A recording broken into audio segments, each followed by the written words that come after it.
Good evening and welcome to the Evening Review. My name is Hofeni, and joining me in studio is Mr. David Hofeni, who intends to run as an independent candidate for the Windhoek West constituency. Good evening, sir. Evening, sir. How are you? I'm fine. How are you? Very well.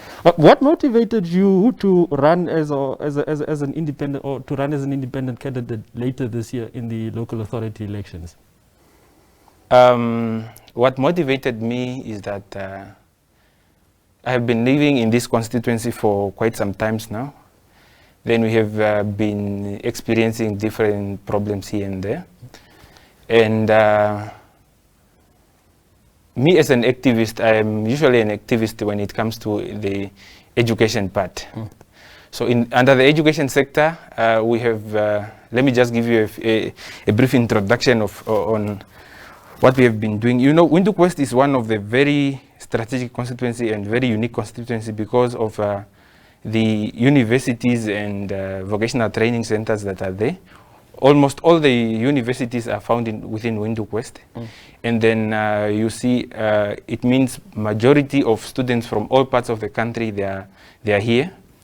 And also we have been trying to upgrade and motivate people to come to study in Windhoek West by working with different universities, going to visit different schools, especially in rural areas, whereby we take information about studies and so on, informing people on these things. So we are also living in a constituency where majority of people are renting, and the willingness of our local authority to give land to the people is absent.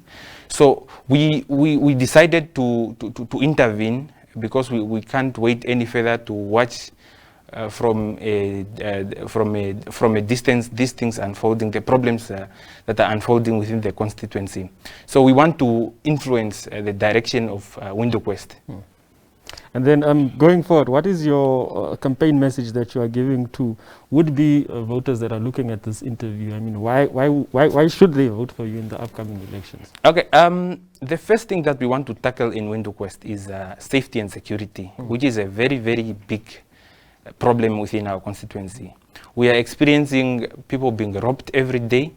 Last week, one colleague of mine got stabbed and his things were taken and so on. House break-ins, fake taxis with agendas. People are being taken to dark places and getting robbed.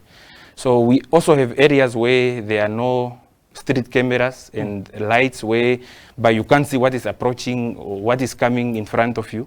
So these are the things that we want to address. So with the neighborhood watch, we want to enforce and we want to strengthen the neighborhood watch to have the capacity to protect us. So we are going to make sure that a bit of our budget that we have within the constituency will be donated to the neighborhood watch to have the capacity and the ability to make us safe. Also with the safety on the bushes, we have areas that are very scattered by bushes. We are planning to be cleaning these bushes so that you can see what is around you and so on. So even with the cameras, we are planning to make sure that there are street cameras everywhere, so that the authority and the city police will be able to trace these perpetrators that are trying to rob us or to break in their houses. People are very angry and people are very disappointed by these thieves that are just coming to Windhoek West to steal and take off their properties and damage their houses and the people themselves also. Okay. This year, one can say that the last 2 years has been a very interesting one politically. Now you see we've got the independent Patriots for Change that have come onto the scene. We've got affirmative repositioning movement. And of course, there's a SAPA that is fixing itself. As an independent candidate, what do you make of this? I mean, are you not intimidated by this politically? You competing, No, what is very important is not the body that individuals are participating or are running under. What is important is the ideas that an individual has. So when you look at, let me say, political parties, when you look at political parties, and political parties are organizations that are serving a 1% that is on top. But you, as a leader in an office, you're supposed to serve the people that voted for you, not the ones that gave you an opportunity to be in power. So a political party is a no-go for me, because it silences the people, it controls the people, and at the end of the day, the people that voted for you, they are going to lose out. They are not going to get what they expected from you, because you are not working according to how they want you to work. You are working according to who is on top of the political party. So a political party, for me, and for those that are having an understanding on their civil rights, they know very well that political parties, they have done no justice to us. So we are not worried about political parties, because we are not willing to serve our masters. We are willing to serve our people that voted for us in position. We are looking at voters that are looking at this interview. Just sort of tell them, look, this is what are you promising the voters? Okay. The first thing that we have to tackle, the second thing that we have to tackle is also the land issue. We know the local authority is supposed to allocate land to people. Majority of our people in Windhoek West are renting in these flats. And then imagine a person renting at a flat of 7,000 or 5,000. So it means that person is able to build their own house at their own time. So what is needed is that we are willing to work with the incoming local authority to allocate land to people. So we are advocating for them to allocate land to people so that they build their own houses at their convenient time. We have seen problems during this COVID-19. The people that were renting and they lost their income, they were forced out to go out from where they are renting because they cannot afford anymore. But if they had their own land, they built their own houses, then there will be no problem for anyone to chase them out. Who will chase you out of your house? So land must be given to people. People must build their own houses at their own pace. So it's irrational for someone graduating and then what is next is you are going to go in debt of a house paying for 20 years. I have seen something that came up recently about 30 years. You are just in debt. So a house, you can buy a house at 1 million and then you end up paying maybe 4 million. So that is not justice for our people. Our people deserve their own land, serviced land by the municipality, and then they can build their own houses. So also with the rent control board that the affirmative repositioning have been pushing through, it needs to come into force, and we are willing to push also from our direction that rent control board must start operating as from next year or December this year. It must start operating so that it regulates the prices and all things associated with renting, because these prices don't make sense. Or someone paying 8,000 for a flat, it doesn't make sense. We have other things to spend on that are very important. So we cannot spend our lives paying for a flat. So we also want to introduce things such as educational programs, which are going to benefit a lot of people in Windhoek West. The first thing we are starting with is the mental health campaign. Mental health campaign, we are seeing problems around nowadays. Young people are committing suicide, people are killing each other, people are depressed. Why? Is the absence of campaigns for mental health. So people must be able to understand the situations they are in. So what we are going to do is that we are going to organize these campaigns throughout schools and institutions and public gatherings, so that we inform and educate our people on the importance of mental health, so that these ill deeds and problems that are facing our society because of their mental health will be solved. So we'll be moving with schools also, maybe during parents' meeting, because most of the parents, they don't understand their kids. The next thing they see is their kid committing suicide, but they don't understand. They haven't seen any symptoms or any signals that this child is depressed. So we have already people that are there who are ready, the professionals that are ready to run this campaign. So the next thing is the financial literacy. So we are also willing to educate our masses. Just imagine someone who studied maybe until PhD. But you see, those people are still broke. But they are getting some better salary. Why? The person was not educated on how to deal with money. The person was not educated on how to generate money. Our education system is still quiet on financial literacy. So we are advocating for this financial literacy to start in formal schools. So we are going to start in Windhoek West.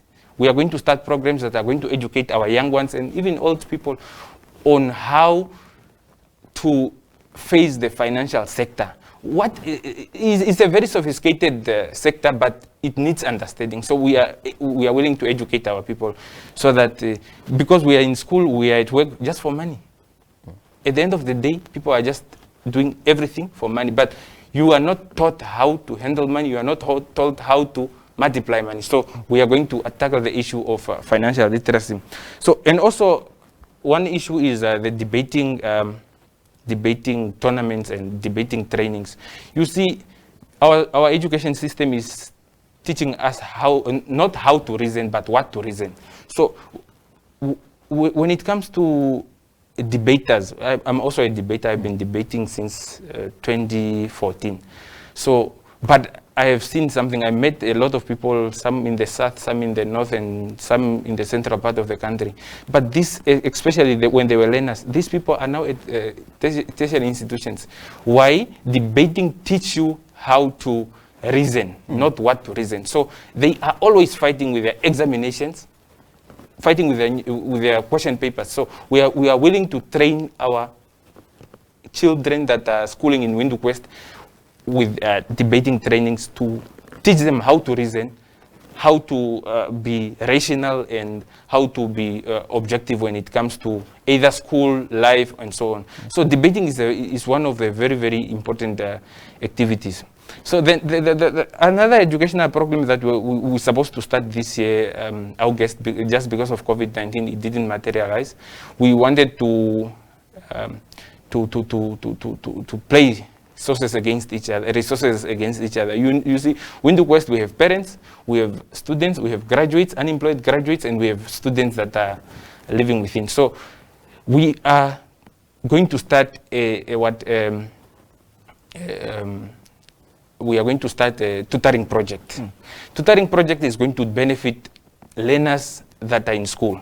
So graduates that are unemployed are going to take these positions to teach grade 12s. And also we have poor students that are in school that are unable to afford sanitaries and so on and so on. So those are the people that we are going to give opportunities as long as their performance is very good and their results are very good. We are going to give them opportunities to mentor and teach our grade 10, 11, 12 learners to tutor them and to prepare them for their final examination. So learners in Windhoek West, they are going to be sorted when it comes to extra classes at a very, very cheaper price that is just trying to also help the other side of the constituency of students and graduates that are unemployed. So I think with the education sector, that is what we are going to do. So we have majority of senior citizens and people living with disabilities in our constituency, and also marginalized communities in our constituency. So these people are not put into consideration, but these are the people that need our help every time. They need us to.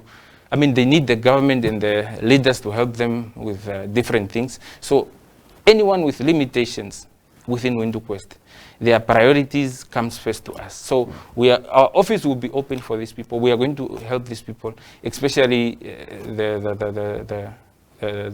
the senior citizens and the people living with disabilities. I want to go back to the issue of political parties. You're a young person yourself, you're running as an independent candidate. What do you say to parties or movements, organizations that say that a few months down the line or a few years down the line want to recruit you? If I am to enter a political party, number one, the first thing, I cannot self-identify myself as David Hofeni belonging to political party A or B. I am an individual that is a consciousness to myself. So I cannot self-identify. Before I speak, I cannot say, okay, I have to remember that I'm David Hofeni, a member of political party A, so I must say this and I must say that. I must not say this and I must not say that. That is not going to work. So if I'm to join a political party or any movement, my freedom of expression comes first. My individuality and my uniqueness come first. So I don't want to be controlled by a political party. If I'm joining a political party, we are going to work together as a group, but with individual consciousness. We are not going to be to work as a held, like to be controlled within certain confinements and so on. So that's why we say people must not identify themselves as Mr. Thomas working for FNB. No. You are an individual consciousness that is just having experience. This is just your experience, and you must not be limited within a certain parameter because of your experiences. So, me joining a political party, I must be an individual within a political party, and my uniqueness must be respected within the political parties. We can differ with ideas, but I must not be censored or I must not be controlled.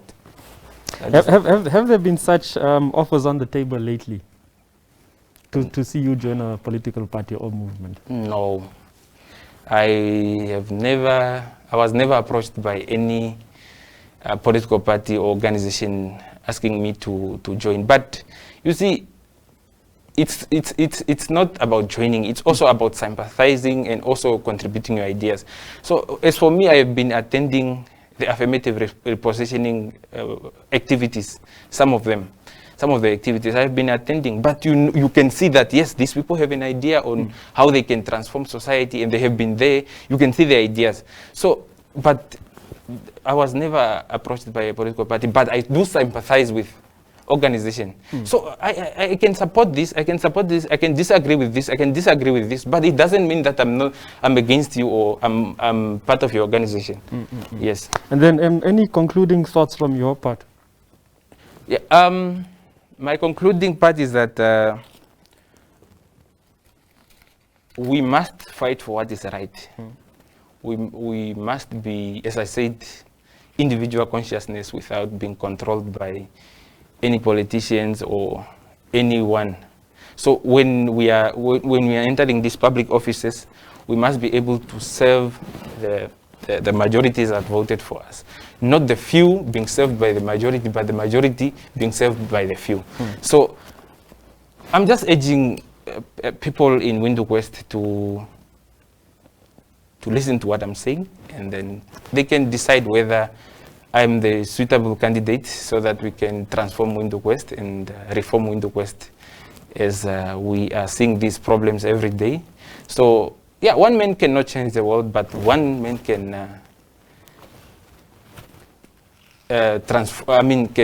can say a message that might help to transform and reform a country or a world. So that's it.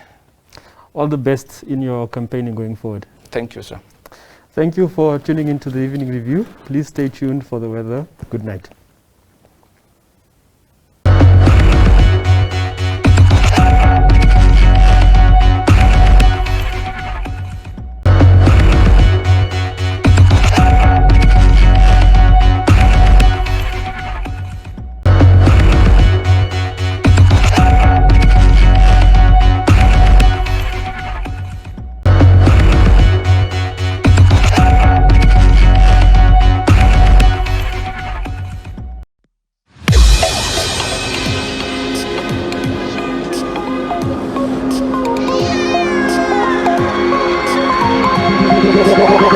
Like a Hellcat.